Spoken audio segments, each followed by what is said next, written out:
નમો હરિયંતાણમ, નમો સિદ્ધાણમ, નમો આયર્યાણમ, નમો વજ્જાયાણમ, નમો લોએ સૌ વસાવણમ, એસો પંચ નમોકારો સૌ પાવપણાસણો, મંગલાહાણમ ચ સંવેશી બ્રહ્મમ વૈ મંગલમ, મંગલમ ભગવાન વીરો, મંગલમ ગૌતમ પ્રભુ, મંગલમ સ્થૂલભદ્રાદ્યા, જૈન ધર્મો સ્તુ મંગલમ. પ્રવચનની શરૂઆત કરું એની પહેલા એક મેસેજ આપી દઉં. જે ઉપધાન તપની જે વાત મૂકી છે, 54માં જન્મદિવસ પરિપૂર્ણ થશે અને 55માં જન્મદિવસના નિમિત્તે દર વખતની જેમ એક ઉત્સવનું આયોજન કરીએ છીએ. જીન શાસનને કામ લાગે, સાતે ક્ષેત્રની અંદરમાં એના દ્વારા કંઈક ફાયદો થાય. આવી રીતે જન્મદિવસ ઉજવવો મને નથી ગમતો કે ભક્તોને બોલાવા, એક દિવસનું સ્વામી વાત્સલ્ય કરવું, કોઈ સંગીતકાર આવી જાય, બધા ભક્તો આવી જાય, કોઈ કામરી ઓળાવે ને કોઈ ચડાવો બોલે, એવું નહીં. જેના દ્વારા જીન શાસનને કંઈક ફાયદો થવો જોઈએ, સમાજના નીચલા વર્ગને અને ઉપલા વર્ગને બંને જણાને કંઈક ફાયદો થાય એવો એક ઉત્સવ દર વર્ષે આયોજિત કરીએ છીએ. તો આ વખતે વર્ધમાન કરુણા ફાઉન્ડેશન દ્વારા ઉપધાન ઉત્સવનું આયોજન કરવામાં આવ્યું છે. આ એક ઉપધાન એટલે સંસારી જીવનમાંથી સંયમ જીવન તરફ યાત્રા કરવાનો એક નાનકડો પ્રયાસ. આખી જિંદગી કદાચ સંયમ જીવન ન લઈ શકો તો સાધુની જેમ 47 દિવસ આ એક સરસ મજાની ઉપધાન તપની આરાધના થઈ જાય. ગુજરાતના કોઈ પણ એવા સુંદર તીર્થની અંદરમાં 3 તીર્થ ઉપર નજર વધારે ઠરે છે. તારક શત્રુંજય તીર્થાધિરાજ, આદિનાથ પરમાત્માનું તીર્થ, મહામહિમ શંખેશ્વર પાસનાથ ભગવાનનું તીર્થ અને ત્રીજા નંબરની અંદરમાં કદાચ મણિલક્ષ્મી કે ગિરનાર તીર્થ. આવા 3-4 તીર્થની અંદરમાંથી કોઈ પણ એક જગ્યાએ આ ઓડિયો પ્રવચનને સાંભળનારા બધા શ્રોતાઓ ઉપધાન કરવા માટે આવે. નાનો મોટો કોઈ પણ લાભ લે કે ન લે, આમાંથી કોઈક વ્યક્તિને એવું મન થાય કે ગુરુદેવ ઉપધાનના મુખ્ય લાભાર્થી મારે બનવું છે તો પણ બની શકાય, ઉપધાનના સહાયક લાભાર્થી બનવું છે તો પણ બની શકાય. નાની મોટી કોઈ પણ એવા ઘણા વ્યક્તિ છે કે જે એકલા હાથે ઉપધાન નથી કરાવી શકતા. તો આ બધાની અંદરમાં લાભ લઈ તમને પણ એટલો જ લાભ મળે છે જે આખા ઉપધાન જેટલો લાભ મળે. કારણ કે સરોવરનું એક બુંદ પણ સરોવર જ ગણાય છે, દરિયાનું એક ટીપું પણ દરિયો જ ગણાય, આકાશનો એક નાનકડો ટુકડો પણ આકાશ જ ગણાય, ફૂલનો એક નાનકડો ટુકડો પણ ફૂલ ગણી શકાય છે. એમ ઉપધાનની અંદરમાં લીધેલો નાનકડો લાભ એ ઉપધાનનો જ લાભ ગણી શકાય. તો આ પ્રવચનના સાંભળનારા જે શ્રોતાઓ છો એમાંથી કોઈને પણ મન થાય, દર વખતે આપણે આ ઉપધાન ઉત્સવનું આયોજન કરીએ છીએ, દર વખતે ઉત્સવનું આયોજન કરીએ છીએ, એનું તરત જ આપણે 5 મહિનામાં કે 2 મહિનાની અંદરમાં બધું પરિપૂર્ણ કરીએ છીએ. પણ આ ઉપધાનનું આયોજન એક તીર્થને 1 વર્ષ પહેલા બતાવવું પડે, એની તૈયારી કરવી પડે, એમાં કેટલી બધી કીટ ને કેટલો બધો સામાન ને કેટલી બધી ભરચક તૈયારી કરવી પડે. એટલે 2 વર્ષ તો વધીને કહું છું, કદાચ એકાદ વર્ષની અંદરમાં આ અત્યારે ઈસવીસન 2025 ચાલે છે, વિક્રમ સંવત 2081 ચાલે છે, કદાચ 26ના એન્ડમાં કે 27ના સ્ટાર્ટિંગની અંદરમાં એક સરસ મજાનું ઉપધાનનું આયોજન, આવા સુંદર પ્રવચનો, અદ્ભુત વાતો, એવી સંયમ જીવનને એક સુંદર તાલીમ સ્વરૂપ આ ઉપધાન તપ, જેની જે પણ ભાવના થતી હોય તો વર્ધમાન કરુણા ફાઉન્ડેશનના જે યુવકો છે એનો તમારે કોન્ટેક્ટ કરી લેવાનો. જે ઓનલાઈન પેમેન્ટ વગેરેની જે સિસ્ટમ છે બધી કરી લેવાની. એટલી સુંદર આયોજન થશે, એક લાભ મળશે કે આવો સરસ મજાનો લાભ આવી નાની રકમની અંદરમાં મને પણ મળી શકે છે. સામાન્યમાં સામાન્ય માણસ પણ આ ઉપધાન કરાવી શકે અને મોટામાં મોટી વ્યક્તિની પણ ભાવના થાય તો સંપૂર્ણ લાભ, અડધો લાભ, પા ભાગનો લાભ, જેની જે પણ ભાવના હોય કોઈ પણ ભાવના વ્યક્ત કરી શકો છો. તો ખાસ વહેલામાં વહેલી તકે, કારણ કે વર્ધમાન કરુણા ફાઉન્ડેશનનો નિયમ છે કે એનું એક ટાર્ગેટ પૂરું થઈ જાય પછી કોઈની પણ રકમ નથી લેતા. આટલા વર્ષોમાં તમારો અનુભવ છે. તો આનું પણ જે એક ટાર્ગેટ હશે કે એક ઉપધાન કરાવવા માટે કેટલી રકમ જોઈએ, એટલું પૂરું થઈ જશે પછી આપોઆપ કહેવામાં આવશે કે ભાઈ આ પ્લીઝ હવે આ સ્ટોપ કરી દેવાની અંદરમાં આવ્યું છે. તો જેની પણ ભાવના થાય વહેલામાં વહેલી તકે, જલ્દીમાં જલ્દી આ એક લાભ લેવા જેવો છે. આજે પણ ફરી વખત પોસ્ટર અંદરમાં મૂકવાની અંદરમાં આવ્યું છે. હવે પરવાદિરાજ પદુસર મહાપર્વને બહુ ઓછા દિવસો બાકી છે. બહુ જલ્દીથી પરવાદિરાજ પદુસર મહાપર્વ 20 તારીખથી 20 ઓગસ્ટથી આપણને આરાધના કરવા માટે પધારી જશે. આ જે વિચારના ઓડિયો પ્રવચન 18 તારીખ સુધી ચાલવાના. 19 તારીખે વળી પાછું પરવાદિરાજ પર્યુષણ મહાપર્વની પૂર્વ ભૂમિકાનું પ્રવચન અને 20 તારીખથી પરવાદિરાજ પર્યુષણ મહાપર્વના જે રૂટીન પ્રવચનો આવે છે 5 કર્તવ્ય, 11 કર્તવ્ય અને 18 કર્તવ્ય, એ બધાનું આ વખતનું નવું પ્રવચન એ તમારી સમક્ષ આવી જશે. આ જીવિચારના પ્રવચનો જે ચાલે છે, એક અનોખી યાત્રા સ્વથી સર્વ તરફની અને જીવથી શિવ તરફની. આજથી આશરે 1060 વર્ષ પૂર્વે બનેલો 51 ગાથાની અંદરમાં જીવના 563 ભેદોને વર્ણવતો આ જીવિચાર નામનો ગ્રંથ હૃદયને કોમલ બનાવવા માટે, હૃદયને એકદમ સોફ્ટ બનાવવા માટે, હૃદયની ભાવના અને કરુણાને વધારે વિકસિત કરવા માટે આ એક જીવિચાર નામનો ગ્રંથ છે. જેમ છોડને પાણી પીવડાવો, વૃક્ષને પાણી પીવડાવો, અને જેમ એ વૃક્ષ હળ્યું ભર્યું રહે, વૃક્ષ જીવંત રહે, એની ઉપર ફલ ફૂલ વગેરે આવે, તો આપણા હૃદયના છોડ ઉપર એકલા કાંટા નથી ઉગાડવા દેવા. કરુણાનું પુષ્પ, દયાનું પુષ્પ, પ્રેમનું પુષ્પ, આ બધું ઉગાડવું હશે તો આ જીવિચારનું પાણી એને રોજ છાંટવું પડશે. આ જીવિચારના પાણીના છંટકાવ દ્વારા એટલું હૃદય સોફ્ટ બનવાનું, હૃદય કોમલ બનવાનું. આ જીવોની જે વાતો, જીવોની દુનિયાની વિવિધ વાતો, જે આપણે પંચેન્દ્રિયની અંદરમાં નરકની વાત જોઈ, તિર્યંચોની વાત જોઈ, હવે વાત ચાલે છે દેવ જગતની વાત. આમ દુનિયાની અંદરમાં એમ મનાય કે દેવ એટલે દેવ, એવું નથી. દેવોની દુનિયામાં પણ જેમ આપણા માનવની દુનિયામાં છે ને, એક હલકી વર્ણનો હોય, એક ઉચ્ચ વર્ણનો હોય, એક મધ્યમ વર્ણનો હોય, એક શ્રીમંત હોય, એક સામાન્ય વર્ગ હોય, એક અતિ સામાન્ય વર્ગ હોય, એક બચારો સીડાતો અને રીબાતો અને પીડાતો વર્ગ હોય. તો દેવલોકની દુનિયાની અંદરમાં પણ આવી એક વ્યવસ્થા છે, જે આપણે જોયું ભવનપતિ વ્યંતરના નિકાયની અંદરમાં જોયું. ત્યાં પણ કેવા ભેદો છે. એમાં પરમાધામીની જે વાતો જાણી, એટલા બધા લોકોના મેસેજ આવ્યા, એટલા બધા લોકોના સમાચાર આવે છે પારસભાઈ તરફ અને વૈભવભાઈ તરફ, કે ગુરુદેવના આ જીવિચારના પ્રવચનો જે સાંભળીએ છીએ એમાં જે પરમાધામીની જે વાતો સાંભળી, એક હૃદય ધ્રુજી ઉઠ્યું. કદાચ કોઈ ભૂલથી આ જીવનની અંદરમાં આવી થઈ ગયેલી વિરાધના, અયત્ના, દોષ, હિંસા આવા ક્રૂર પરિણામ લાવી શકે એમ છે. તો આપણે અત્યારે વાત ચાલે છે જ્યોતિષ દેવતાઓની. લાસ્ટ આપણે જ્યોતિષ દેવતાના પ્રવચનમાં ત્યાં સુધી જોયેલું હતું કે આકાશની અંદરમાં રહેલા આ છે મેરુ પર્વતની આજુબાજુની અંદરમાં ફરનારા આ 5 સૂર્ય, ચંદ્ર, ગ્રહ, નક્ષત્ર અને તારા, આ બધા દેવો છે. આ બધાની અંદરમાં દેવોની દુનિયા છે. આ બધાની અંદરમાં વિશિષ્ટ પ્રકારના દેવો રહેલા છે. ભલે આજની દુનિયા એમ કે આજનું સાયન્સ, કદાચ સાયન્સને આપણે ખોટું નથી કહેતા, પણ હજી સંપૂર્ણ સત્ય સુધી આ સાયન્સ નથી પહોંચી શક્યો. સાયન્સ ખોટું નથી. જો સાયન્સ ખોટું જ હોય તો આજે આ સાયન્સે કરેલા જે આવિષ્કાર, સાયન્સે કરેલી જે શોધખોળ, અરે આ મારું પ્રવચન તમારા સુધી પહોંચે છે એ પણ કોઈક સાયન્ટિસ્ટે શોધેલા આ મોબાઈલ દ્વારા, એના એક સિસ્ટમ દ્વારા. એટલે આપણે સાયન્સને વખોડતા નથી. આપણે એક કલા છે, આપણે એક જ્ઞાન છે, જ્ઞાનનો પ્રકાર છે, પણ હજી સાયન્સ સંપૂર્ણ નથી બન્યું, સર્વજ્ઞ નથી બન્યું. જે ત્રિકાલ અબાધિત કેવળ જ્ઞાન દ્વારા પરમાત્માએ જે ભાવો બતાવ્યા, તમેવમ સત્યમ નિશંકમ જમ જીણેહિમ પવેહિમ, મારા પ્રભુએ કીધું છે એ સાચું છે. ભલે મારે સ્કૂલમાં ભણવું પડે, ભલે મારે જવાબ એવો આપવો પડે કે ચંદ્ર ઉપર એપોલો યાન ગયેલું હતું, અમારા હિન્દુસ્તાને પણ ચંદ્ર ઉપર એક યાન મોકલ્યું છે, મંગળ ઉપર યાન જવાનું છે, આ બધી ભલે વાતો થતી હોય, એના પુરાવા મળતા હોય, પણ શાસ્ત્રીય વાત બેસતી નથી. જ્યાં હીરા, માણેક, મોતી, રત્ન અને એના સિવાય કોઈ દુનિયા જ નથી.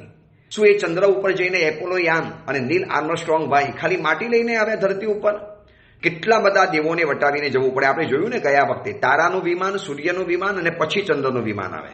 ચલો, આ મેરુ પર્વતની ગોળ ગોળ ફરે છે અને એના જ કારણે રાત દિવસ જે આપણને આજે જોવા માટે મળે છે ને, અને શાસ્ત્રની અંદરમાં 132 ચંદ્ર અને 132 સૂર્ય બતાવેલા છે. આ સૂર્ય એક નથી, એ તમને બતાવી દઉં છું. જમ્બુ દ્વીપમાં 2 ચંદ્ર છે અને 2 સૂર્ય છે.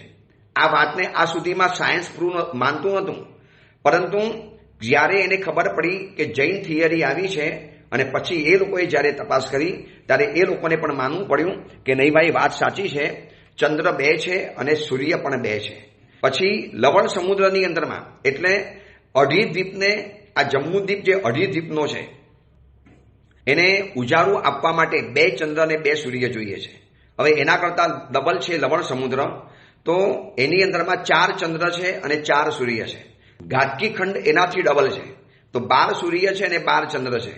કાલો નદી સમુદ્ર એનાથી પણ ડબલ, એટલે 42 ચંદ્ર અને 42 સૂર્ય, એનો એટલો બધો ઘેરાવો છે કે જેને અજવાળું પહોંચાડવા માટે 42 ચંદ્ર અને 42 સૂર્યની જરૂર પડતી હોય છે. પછી અર્ધ પુષ્કરાવર્ત દ્વીપ, એની અંદરમાં 72 ચંદ્ર અને 72 સૂર્ય છે, એટલે 132 ચંદ્ર અને 132 સૂર્ય આ દેખીતી ધરતી ઉપર ફરી રહેલા છે. પછી જગ્યાની અંદરમાં કેવું છે, સૂર્ય અને ચંદ્ર સ્થિર છે. જ્યાં સૂર્ય છે ત્યાં સૂર્ય છે, જ્યાં ચંદ્ર છે ત્યાં ચંદ્ર છે. પણ જ્યાં સુધી માનવી પહોંચી શકે છે એવા પુષ્કરાવર્ત દ્વીપની અંદરમાં, અર્ધ પુષ્કરાવર્ત દ્વીપની અંદરમાં આટલા બધા 132 સૂર્ય અને ચંદ્ર ટોટલ બધા ભેગા થઈને હવે એ બધા પોતાના પરિવાર સાથે મેરુ પર્વતની આસપાસ પ્રદક્ષિણા કરે છે. સૂર્ય અને ચંદ્રનો જે ઉદય અને અસ્ત, એનાથી દિવસ, રાત, પક્ષ, માસ, વર્ષ, અધિક મહિનો, આ જે બધું જે વ્યવહાર ચાલે છે. અને અત્યારે જીન શાસનનો સૌથી મોટો સરકતો સવાલ, એક તિથિ અને બે તિથિ આખી ઊભી થઈ છે આ સૂર્ય અને ચંદ્રની ગતિ ઉપરથી. સૂર્યની અમુક ગતિ છે, ચંદ્ર દર 1.5-2 દિવસે રાશિ બદલે, સૂર્ય દર મહિને રાશિ બદલે, અને એ બધાની જે આખી ગતિ, એનું જે ગતિનું માપ, પછી જંબુદ્વીપ પગનપ્તિ, સૂર્ય પગનપ્તિ અને ચંદ્ર પગનપ્તિ, આ બધા ગ્રંથોની અંદરમાં જે જ્યોતિષની જે ગણિતિક વિભાગ બતાવેલો છે, અને એ બધાના અનુસાર જે રીતે એની કલા, એની ગતિ વગેરે ચાલે છે.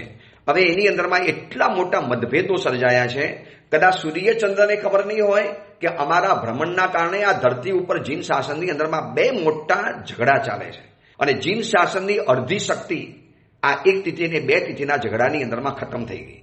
લાખો અને કરોડો અને અબજો રૂપિયા જે કદાચ જીન શાસનના બીજા કલ્પ માટે રોકાત, યુવાનોના ઉદ્ધાર માટે, યુવતીઓના ઉદ્ધાર માટે, એક જીન શાસનના વિકાસ માટે, એક યુનિવર્સિટીઓ બનાવવા માટે, જીન શાસનના પ્રચાર માટે, વધુમાં વધુ લોકો જીન શાસન તરફ ખેંચાય, એના સિદ્ધાંતોને સમજે, એ બધી બાબતો માટે જીન શાસનનો પૈસો ખર્ચાવવો જોઈએ. એના બદલે શાસનની સુરક્ષાના બદલે આ સંઘર્ષની અંદરમાં જીન શાસનનો મોટા ભાગનો પૈસો ખર્ચાઈ જાય.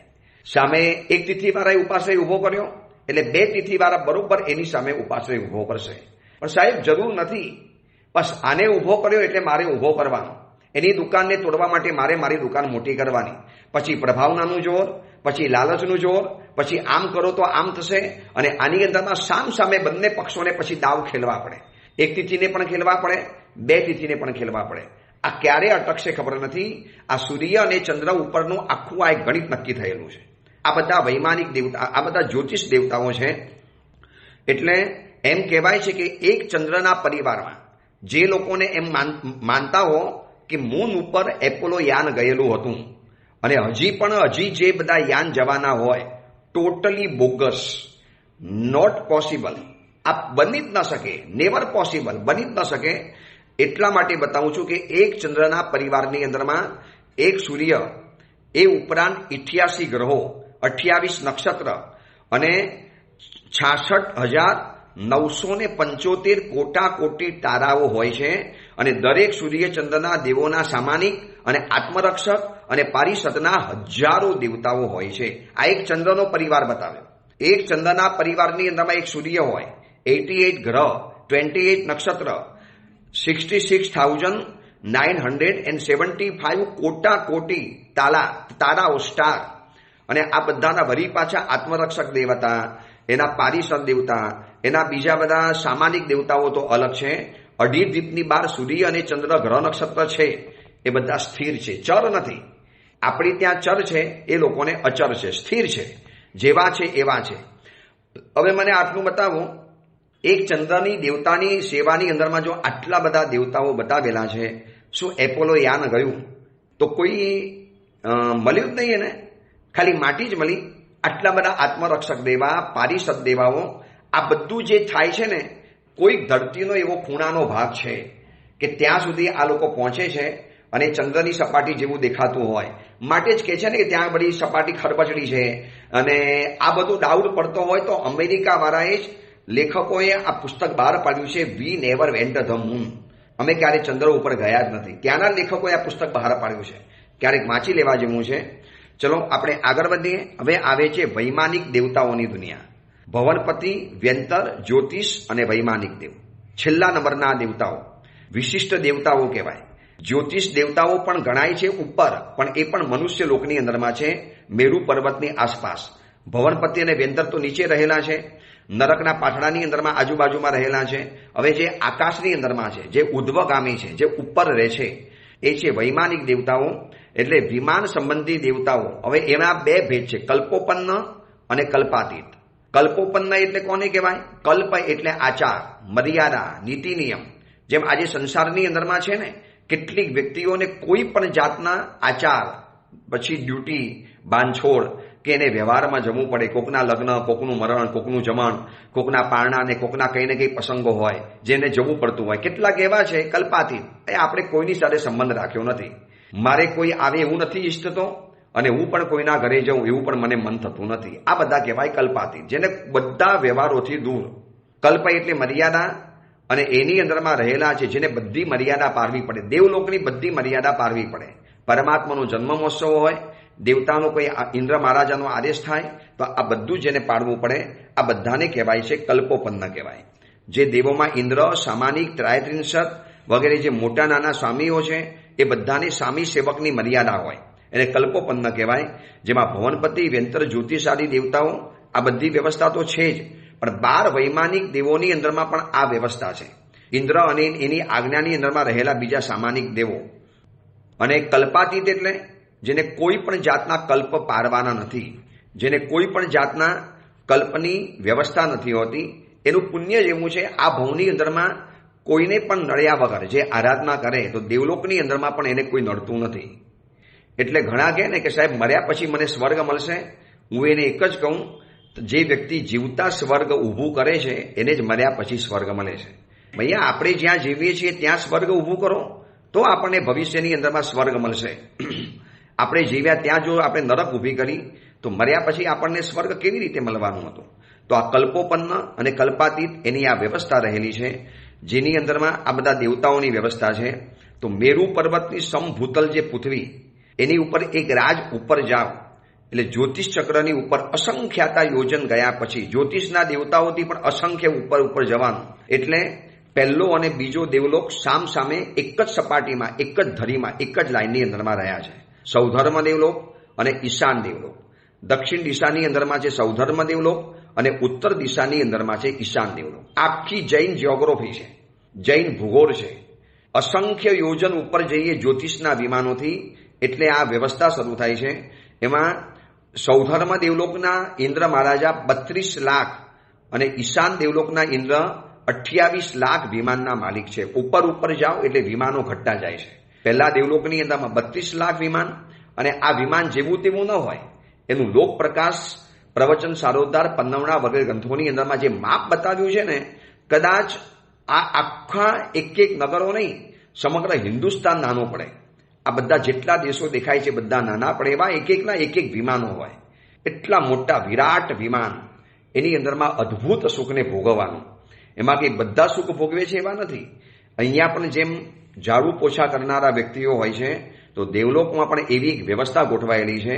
ભલે ત્યાં કચરો ન હોય, ભલે ત્યાં ગંદકી ન થાય, પરંતુ એ દેવલોકની અંદરમાં એ સફાઈ વગેરેની વ્યવસ્થા તો ચાલતી હોય છે.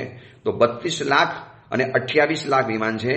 સૌધર્મ અને ઈશાનથી બીજા એક રાજલોક ઉપર જઈએ. હવે એક રાજલોકનું કેટલું માપ છે એ તમને આગળ બતાવી દઈશ, પણ એક રાજ ઉપર જઈએ એટલે એની બીજી સમાન શ્રેણીની અંદરમાં ત્રીજો સનત કુમાર અને ચોથો મહેન્દ્ર દેવલોક સાથે સાથે આવેલા છે. જેમ પહેલો બીજો છે એમ ત્રીજો અને ચોથો પણ એક જ ધરીમાં, એક જ લાઇનની અંદરમાં છે. વચમાં ઘણું અંતર છે. એમાં ત્રીજા દેવલોક સનત કુમારની અંદરમાં 12 લાખ વિમાન અને ચોથો મહેન્દ્ર દેવલોક છે, એની અંદરમાં છે 8 લાખ વિમાન. આ બધાની અંદરમાં દેવતાઓ છે, સેંકડો દેવતાઓ છે. બધા પોતપોતાની કરેલી આરાધના પ્રમાણે દેવલોકની અંદરમાં ઉત્પન્ન થાય. અહીંયા જેને જેવી પૂજા કરી, જેને જેવી રીતે સામાયિક કર્યું, જેને જેવી રીતે અનુકંપા કરી, જેને જેવી રીતે પોતાના ઉપકારી માતા પિતાઓની સેવા કરી, અહીંયા જેને પોતાની જેવા પ્રમાણે ફરજ બજાવી, અહીંયા જેને પોતાની ડ્યુટી સારી રીતે બજાવી, અહીંયા અનુકંપા, જીવદયા, સાધર્મિક, સાધારણ, આવા ઉપધાન, આવી તપસ્યા. કેમ આપણે આવું ઉપધાન તપનું આયોજન રાખેલું છે? આવા એક તમે ઉપધાન તપના લાભાર્થી બનો અને એની અંદરમાં રોજના 100 લોગસ, 100 ખમાસના, 20 બાંધીમાલા. મેં તમને બતાવ્યું ને એના ઓડિયો પ્રવચનમાં, ન સાંભળ્યું તો એકવાર સાંભળી લેજો. એક ઉપધાનની અંદરમાં કેટલી બધી આરાધના થાય છે, કેટલી બધી આરાધના.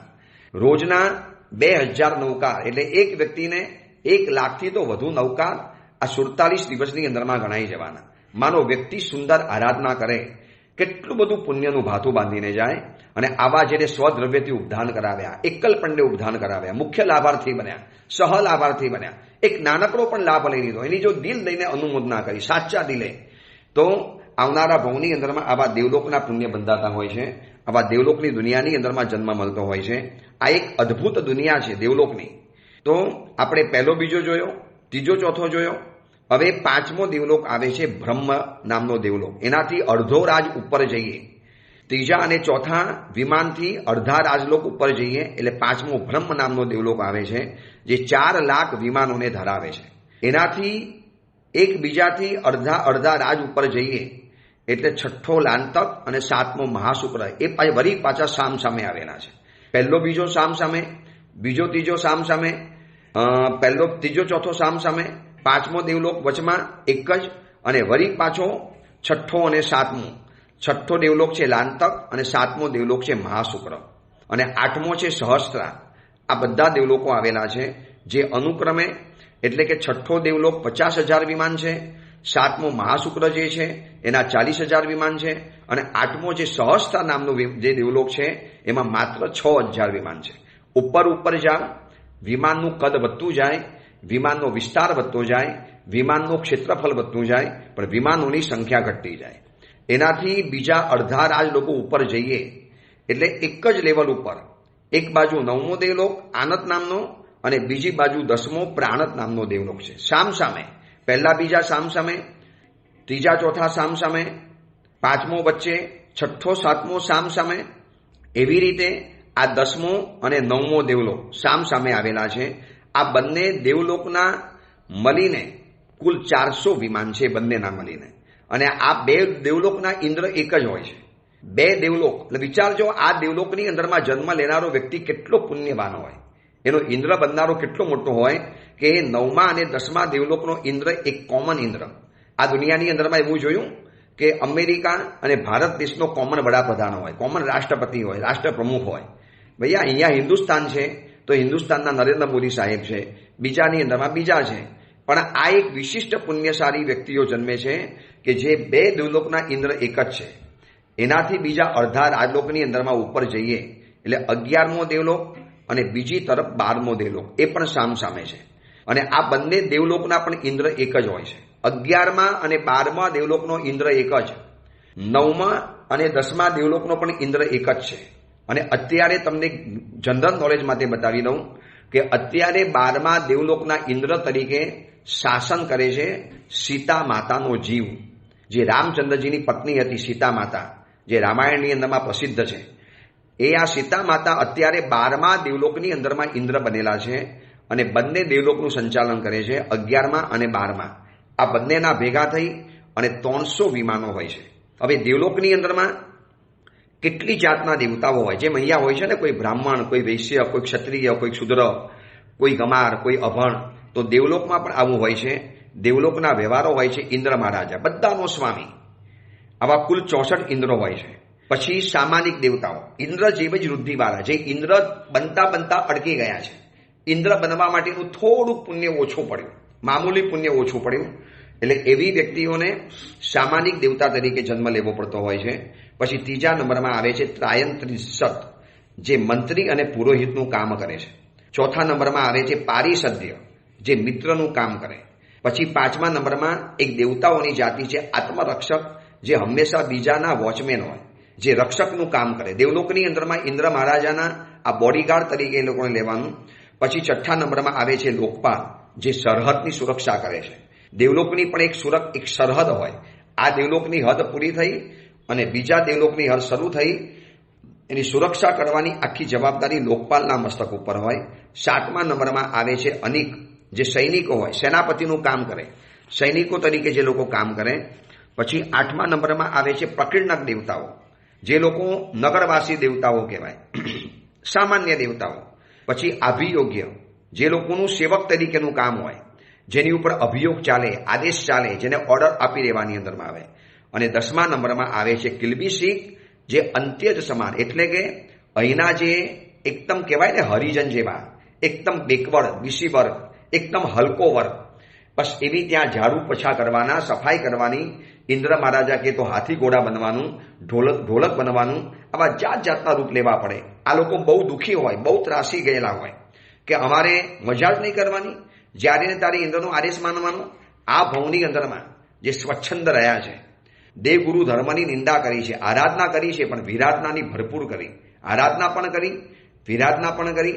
એ લોકો દેવલોકની અંદરમાં જશે, પણ કામ કરવું પડશે આવા નોકર જેવું, કિલ્બિશિક જેવું, અભિયોગ્ય દેવતાઓનું જેવું. જેમ કહેવાય અમેરિકામાં ગયો છે, પણ અમેરિકામાં જઈને હોટલની અંદરમાં વાસણ ધોતો હોય. હવે અહીંયા કોઈ પૂછે કે ભાઈ આપકા બેટા કહાં હૈ? ભાઈ वो तो अमेरिका में, वॉशिंगटन में है, फलानी एरिया में है. શું વાત છે? દીકરો તમારો અમેરિકામાં છે? હવે અમેરિકામાં દીકરો છે એ વાત બરોબર છે, પણ ત્યાં શું કરે છે એ સાંભળ્યા પછી કોકને શરમ આવી જાય. એમ કહેવાય દેવલોકની અંદરમાં, પણ દેવલોકની અંદરમાં પણ આવું સેવક કાર્ય કરવાનું. તો આ બધા વૈમાનિક દેવતાઓની દુનિયાની આપણે વાત કરીએ છીએ. આ લોકોના 38 ભેદ છે, 38 ભેદ, 24 કલ્પોપન અને 14 કલ્પાતીત દેવો છે. તો વૈમાનિક દેવોના જે સ્થાનો છે એમાં પહેલા નંબરમાં જે આપણે જોયું કિલ્બિશિક દેવ. દેવોમાં પણ ઉચ્ચ નીચનો ભેદ હોય, દેવોમાં પણ હલકી જાતિ હોય. જેમ આપણામાં પણ છે ને એકદમ હલકી વર્ણવાળા માણસો કહેવાય કે જેની સાથે આપણે રોટી બેટીનો વ્યવહાર ન કરીએ. એકદમ હલકી વર્ણવાળા, જેની ભાષા હલકી, વ્યવહાર હલકો, સ્વભાવ હલકો. તો દેવલોકમાં પણ આવા ઉચ્ચ નીચના ભેદ હોય છે. આ કિલ્બિશિક દેવતાઓને એટલો બધો ઘોર પસ્તાવો થતો હોય, અવધિ જ્ઞાન કે વિભંગ જ્ઞાન છે એટલે એટલું તો ખબર પડે છે કે યાર ગયા ભવની અંદરમાં બધી તક હતી. પ્રવચન સાંભળવાની, પૂજા કરવાની, પ્રતિક્રમણ કરવાની, સામાયિક કરવાની, સુપાત્ર દાન કરવાની, અનુકંપા દાન કરવાની, જીવદયાનું કામ કરવાનું, માનવતાના કાર્યો કરવાનું. અરે આવા ઉદ્ધાન ઉત્સવની અંદરમાં લાભ લેવાનું. આટલી બધી જ મારી તક હતી, શક્તિ પણ હતી, તાકાત પણ હતી, પણ ઉપેક્ષા કરી. જવા દો ને, નથી કરવું, પછી કરીશું, શું કામ કરવાનું, અથવા તો મારે આ કામ બાકી છે ને મારે આ ખર્ચા બાકી છે ને મારે પેલું બાકી છે. અને એમ કરી અને આરાધના ન કરી, ઉદારતા ન કરી, તપસ્યા ન કરી, આવી કોઈ વિશિષ્ટ સાધના ન કરી, અને એના પ્રતાપે એ લોકોને આવા હલકા પુણ્ય લઈ દેવલોકમાં જન્મ મળ્યો, પણ કિલ્બિશિક દેવતા તરીકે. એટલા પસ્તાય, એટલી બધી ત્યાં આગળ આમ ક્યારેક દેવલોકના દેવતાઓને આંખમાંથી આંસુ તો ન પડે, પણ માત્ર આંસુ જ પડવાના બાકી છે. જીનાજ્ઞાના વિધાતક હોય, વાણીના ઉત્થાપક હોય, દેવગુરુના આશાતક હોય, આવા બધા જીવો મળીને કિલ્બિશક દેવ બને છે. આ પ્રવચન સાંભળનારને કહું છું, કદાચ જીનેશ્વર ભગવતના તત્વો મગજના ન બેસે તો એમ નહીં કહેવાનું આ ભગવાન જ કેમ દર વખતે આપણને કે રાત્રિ ભોજન નહીં કરો અને કંદમૂળ નહીં ખાવ ને. હવે આ જમાનો આખો બદલાઈ ગયો. આ જમાનામાં કેટલા બધા નીતિ નિયમો બદલાઈ ગયા અને કેટલી બધી સભ્યતાઓ શોધાઈ ગઈ, કેવી બધી શોધખોળ થઈ ગઈ, કેવી લાઇટો આવી ગઈ. હવે રાતના ન ખવાય, હવે આવું કરાતું હશે. બસ આ બધું મગજની અંદરમાં જે વિચારી અને ઉસૂત્ર ભાષણ કરાય, બધું જ કરાય. અને તપસ્યા પણ કરે અને પારણાની અંદરમાં એવી વિરાધના કરે. જો હવે આ પર્યુષણ પર્વ આવશે, ઠેર ઠેર માસક સમણો ચાલે છે. અમદાવાદ હોય, સુરત હોય કે મુંબઈ હોય, હજારો સંખ્યામાં માસક સમણ તો થઈ જવાના. કોઈ કે ભાઈ અમે 800 કરાયા, કોઈ કે અમે 900 કરાયા, કોઈ કે અમે 1000 કરાવડાયા. અનુમોદના કરાવ્યા એની બધાની દિલ લગાવીને તહે દિલ સે અનુમોદના. પરંતુ આ તપસ્યા થઈ ગયા પછી એ જ રાત્રિ ભોજન, એ જ કંદમૂળ, એક અભક્ષ ખાનપાન, અથવા તો કરાવનારને પણ ખાલી રેકોર્ડ માટે જ કરાવવા હોય. જોયું અમે તો આટલા કરાવ્યા, અમે તો આટલા કરાવ્યા. એમાં પત્રિકામાં એના મોટા મોટા ઉલ્લેખો થાય અને પત્રિકાની અંદરમાં એના ફિગર સાથે, ઝંડા સાથે બતાવવામાં આવે. ઠીક છે, આરાધના કરાવો છો, સરસ વાત છે. શ્રી સંઘને આરાધનાની અંદરમાં જોડ્યો, પણ આ કંઈ રેકોર્ડ કરવા માટે નથી. આ કોઈ ગિનિસ બુકની અંદરમાં નામ લખાવવા માટે આરાધના નથી. આ આરાધના છે માત્ર ને માત્ર શુદ્ધ ભાવ સાથે અને એક આત્મકલ્યાણના ભાવ સાથે. બસ આવી જે ભાવ સાથે આરાધના થાય એનું એક પુણ્ય અજબ ગજબનું બંધાય છે. એવું પુણ્ય બંધાય કે આવા 2 દેવલોકના એક જ ઇન્દ્ર, એવા આપણને કોઈ ઇન્દ્ર બનાવી દે, અથવા તો સામાનિક દેવ, અથવા તો લોકપાલ દેવ, અથવા તો ત્રાયંતિંસદ દેવ, જેને સભામાં બેસવાનો અધિકાર.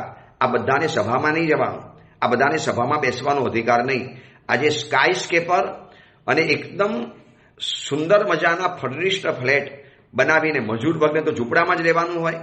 બસ આ દેવલોકમાં પણ આવું જ છે. બધું કર્યા પછી એ લોકો ખૂણામાં જ બેસવાનું, એની કોઈ કિંમત પણ ન હોય.